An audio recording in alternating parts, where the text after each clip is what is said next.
Hey everybody, Spacious here, and today I'm going to show you how to boost in the slave pens on a prop paladin, just like a mage.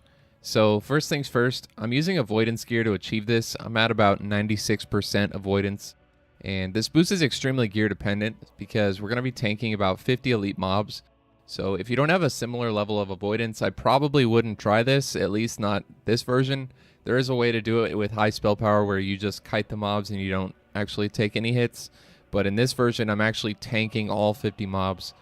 So if you don't have high avoidance, do not try this. You're just going to die and waste your time. But what we need to do first here is we got to run into the dungeon. And we're going to actually kill 2 defenders that stand by the tunnel. So if you pull anything during this part, it's okay because there's a nice little reset spot on the right side of the tunnel. You just hop up onto the ledge and you wait for the mobs to reset. And it's not going to be a big deal.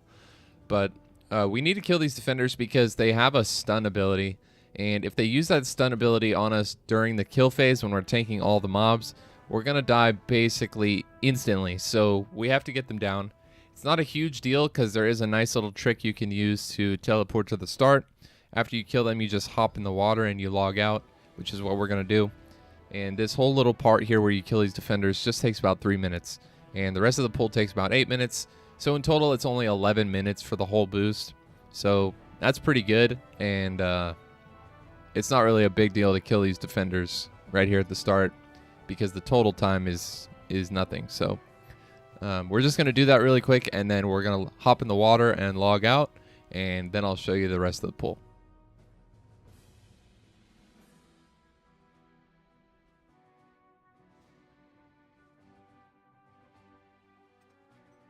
Okay, so here we are back at the start. We're just going to put our avoidance gear on and get some mana, and we're going to start our pull.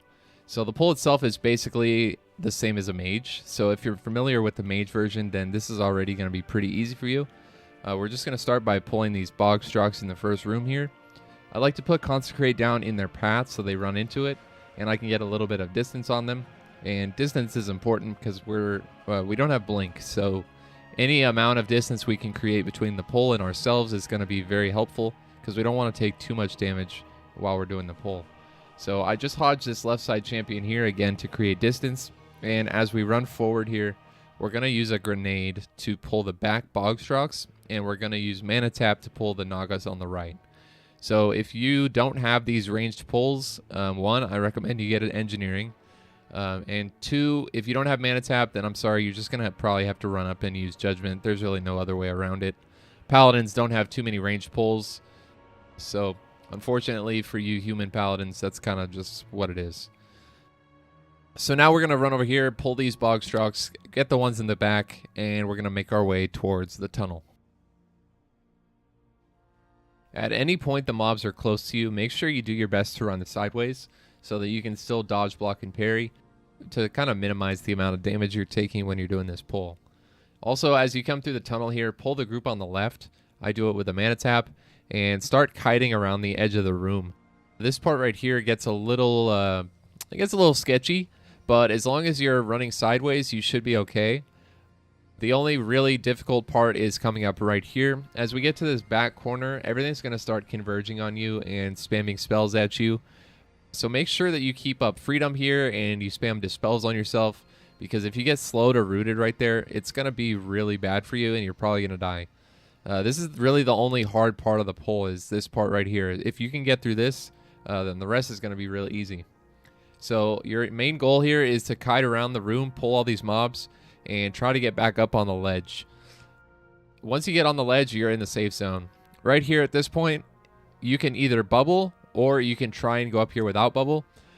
Most of the time I bubble, but in this run in particular, I managed to do it without it. And that'll actually enable me to use bubble as a offensive cooldown later on. But most of the time I just bubble, and it's perfectly fine. So if you have to, don't worry about it. If you don't, then great. That's just, an extra little bonus for you. So when you're up here, you're just going to have to wait for these mobs to run to you. You don't really have to heal up because we're going to use Colossus right away, so just try and conserve your mana. Also, I recommend you bring major mana potions. You can get them for super cheap, and they're really essential to making sure you can pull this off consistently. So highly recommend you bring those. But right now what we need to do is we need to kill this Coilfang Ray. He has a nasty little fear, And if he gets that fear off on us, then we're probably going to die. So what I do is I just use a target macro. It's just /tar Coilfang Ray. And we just target him first, and we try and burst him down. So I pop Wings, Colossus, Consecrate, and then I actually judge him with Wisdom and use Seal of Righteousness to get him down even faster. Because we have so much parry haste, you can actually see my swing timer there. It just goes nuts when you have this many mobs on you. So you can really take him down super quickly. Once we get him down and all of our cooldowns have kind of faded away, you'll be taking a lot of damage here just from Rain of Fire. So I like to jump down every now and then and kind of let the mobs reset. That way, not all of them are casting Rain of Fire all at once. So you kind of have to do this throughout the kill phase here.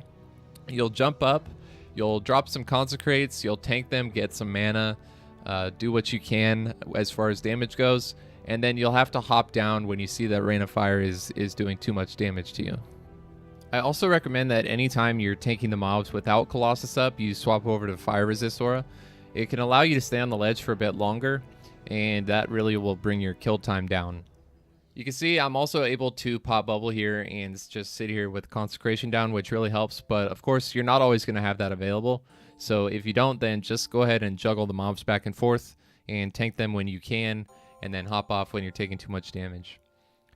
Basically, you're just going to do this until you have Colossus back up, and once you do, you can go for your second round of burst, and by then you should pretty much have everything down.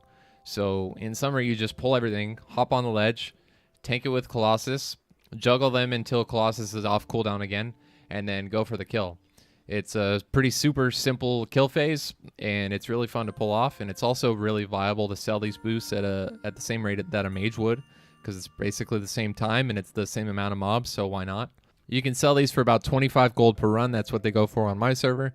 So, you know, with 3 people, you're looking at, you know, 300 to 400 gold per hour with like four resets. So not bad at all. And that's pretty much it. So as you can see, we're killing 51 mobs, which is pretty standard Slave Pen's boost.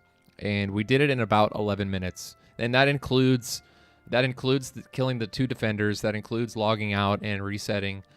So it took about 11 minutes to do the whole thing. So pretty good.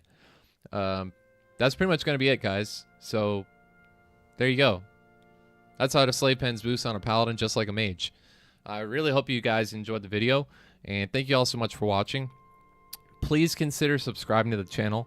It really helps me out, and I want to go for 10,000 subs by the end of 2022. I don't know why 10,000. I just came up with that number right now. But that's what I'm going for. By the end of the year, I want to see 10,000 subs on this channel. So help me reach my goal, and it'll help you because you won't be missing my future amazing content. So there you go. Just give it a click, and that'll be it. So thank you guys all so much, and I'll see you in the next one. Peace out.